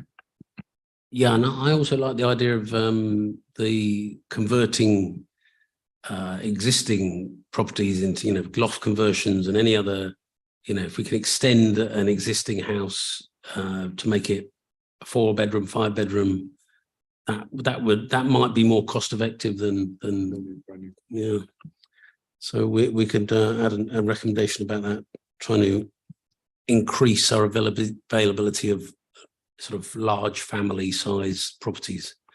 And also I would like to see, I don't know if everyone else agrees, but I'd like to see something along the lines of a renters' rights charter. Maybe with the council could have talks with Generation Rent, Alicia, or someone else in your organisation about what that would look like. Especially if the private tenant, private rental sector is now the dominant sector in Ealing. So many private tenants. Obviously, there are many very good landlords, but there is always a minority who are trying to either being greedy or just not doing repairs and trying to evict tenants simply for standing up for their own rights or trying to get more and more rent.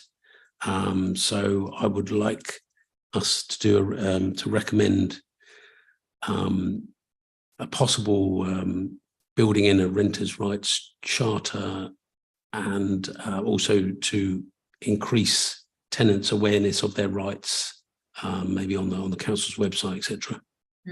Yes, Chair, we'd be very happy to do that. And I've just sourced all the documents, and there's an executive summary which recommends 9 points to the charter from the work we did with the 5 authorities, and a bigger document which has got all the data in it. And I'll send that to Harji and make sure that you and all your officers, she can then make sure that all the officers have it, and you councillors. Okay, thanks very much. Yeah, I think that's probably enough for the moment. Aware of the time? Yes. So we're going to move on to item 7, which is the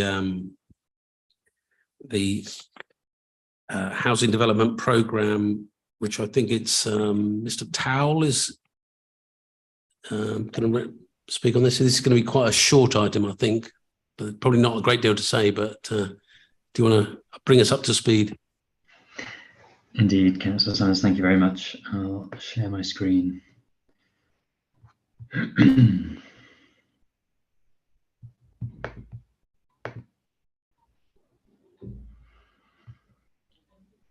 Okay, hopefully you can see that. Well, good evening, everyone. Firstly, apologies. Philip Brown, the Director of Housing Development, who's updated you at previous panels, was due to present this evening, but he's suffering with COVID. So it's fallen to me and my colleagues at the last minute to fill his shoes. So I am Adam Toll, Head of New Business in the Housing Development Team at Council, and I'm joined by Andy Berridge, Head of Construction, and David Colley, Head of Housing Regeneration. I'd also like to thank the panel and specifically the chair for allowing a kind of shorter update by way of a presentation tonight rather than a report. So I'll endeavour to keep this fairly brief and to the point, as we are at the very short end of the GLA's previous affordable homes programme, with a lot of projects due to start on site by the end of March. So there's a lot of contract signings and negotiations underway. Things are changing extremely rapidly at the moment, as I'm sure you can appreciate. So this felt like the best way to give you a snapshot of the latest and most up-to-date information. Philip has previously updated you on progress against the delivery of the 4,000 genuinely affordable homes target in the council plan. So today I'm just going to give you the latest forecast around that, and then run you through what council and Broadway Living officers have been doing to achieve that aim on all the live and pipeline projects with GLA funding. You all know Ealing Council has an ambitious target to deliver 4,000 genuinely affordable homes over the next 3 years. Those new genuinely affordable homes are delivered in multitude ways, but principally through private sector development, with affordable housing secured through planning Section 106 agreements, with and by other housing associations or registered providers. So the second part of this table gives you an indication as to what those are. And of course, directly by the council, with or through the HRA, Broadway Living. At the November panel, we reported that 1,375 genuinely affordable homes were due to start on site by March this year.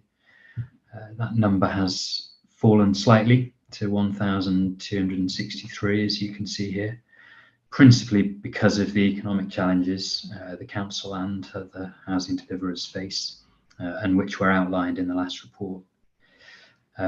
The project's now not starting this financial year. Mandeville Parkway near Northolt Station, and Canberra and Broomcroft on the Yedding Estate, also in Northolt, which have been moved with the agreement now of the GLA into the new Affordable Homes Programme. So we'll start on site, but at a slightly later date than previously reported. At the previous panel, we also you asked the question fairly of us to provide a bit more detail around forecasted numbers for years to come. This table provides a bit more detail in that regard and names council or BLRP-led projects.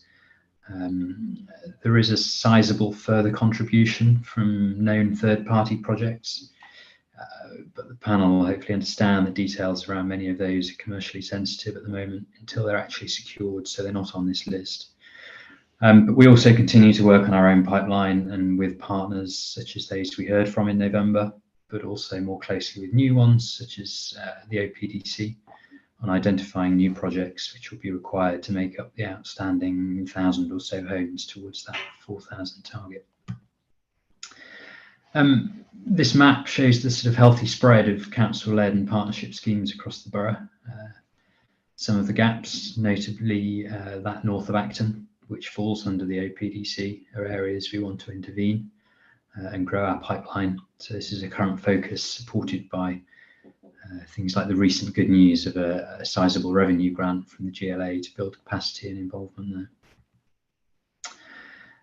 I don't intend to dwell on Tranche 1 projects particularly today. As you'll know, Tranche 1 projects, as we call them, there's 10 schemes, 9 of which are on site and underway. But they're included in the most part towards the previous genuinely affordable homes target, with the exception of a few of the larger estate regeneration projects.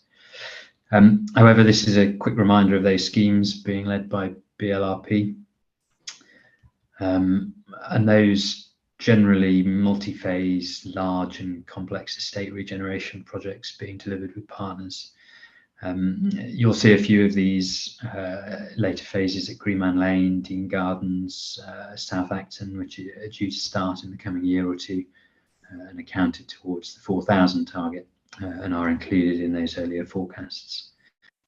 Andy and David will be able to answer perhaps any questions on these if there are any at the end.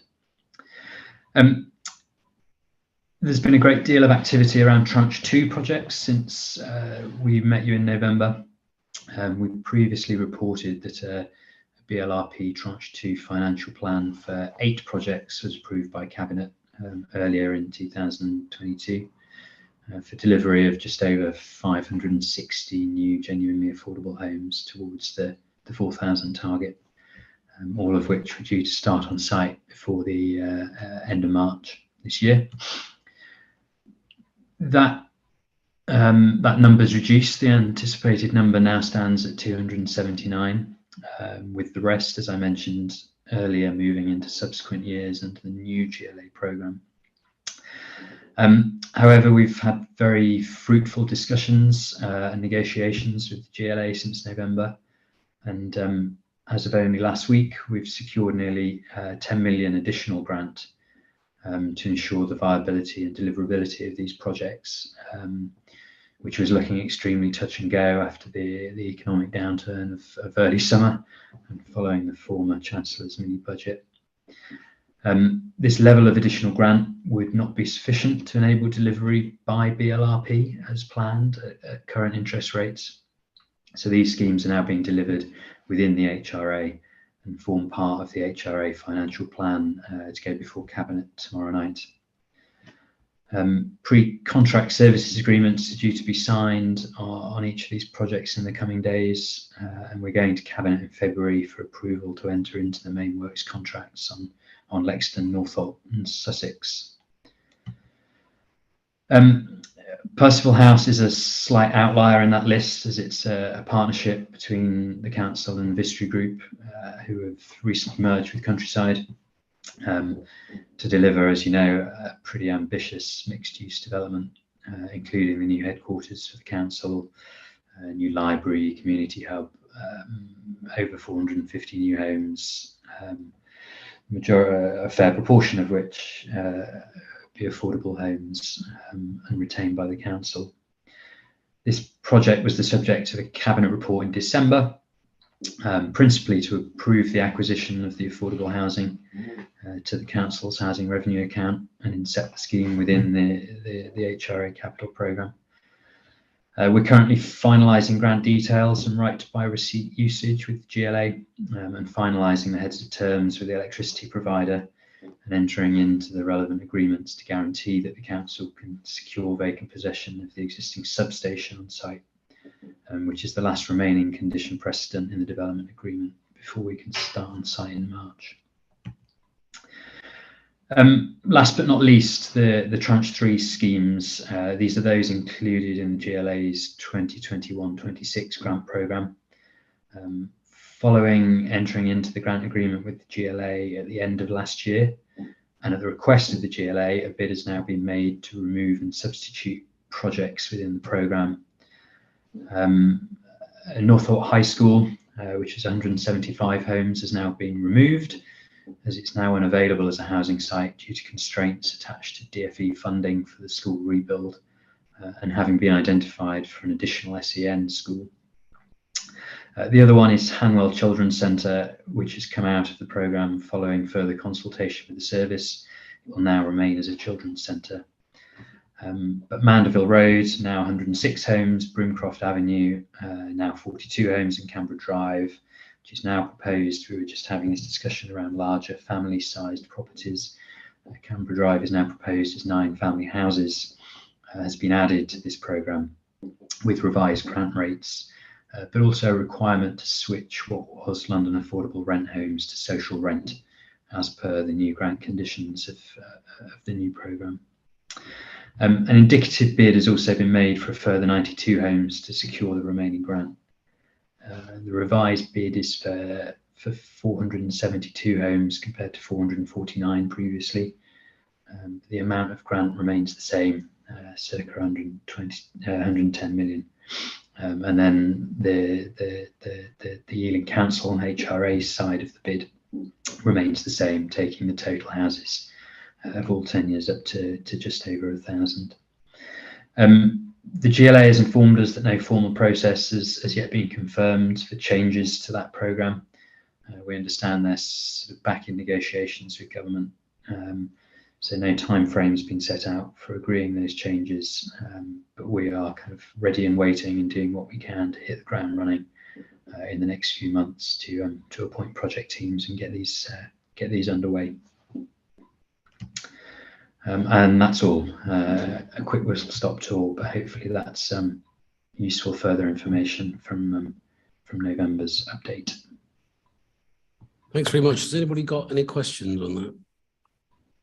Can't see any hands up online. I've only just got one question, which is regarding I think it was Tranche 2, it included Percival House and Sussex Crescent, which is in my ward.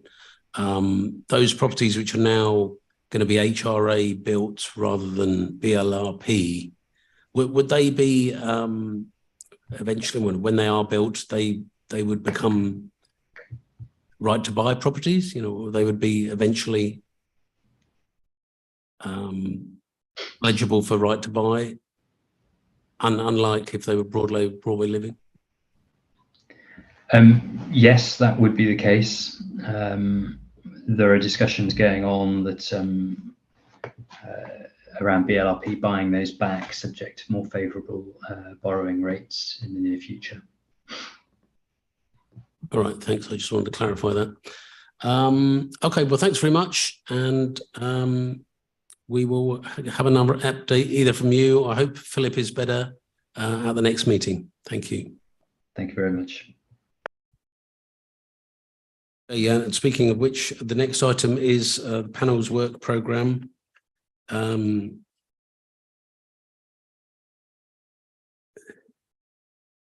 Yeah, at the next meeting, we're going to be asked to look at management of housing waiting lists and allocation of new properties. One of our main things that we were going to be doing tonight, the council's readiness to tackle future challenges, including quite a lot of legislation and extra stuff that the government and elsewhere is going to put on councils. That's that wasn't ready for tonight to be discussed, so that's going to be in our May programme, May meeting. So hopefully by then we will know a lot better where we're at. So yeah, I think the only the next date of the next meeting, which is 16th of May, which is actually into the next council calendar year, but we'll forgive them for that. Okay, thanks very much again, and get home.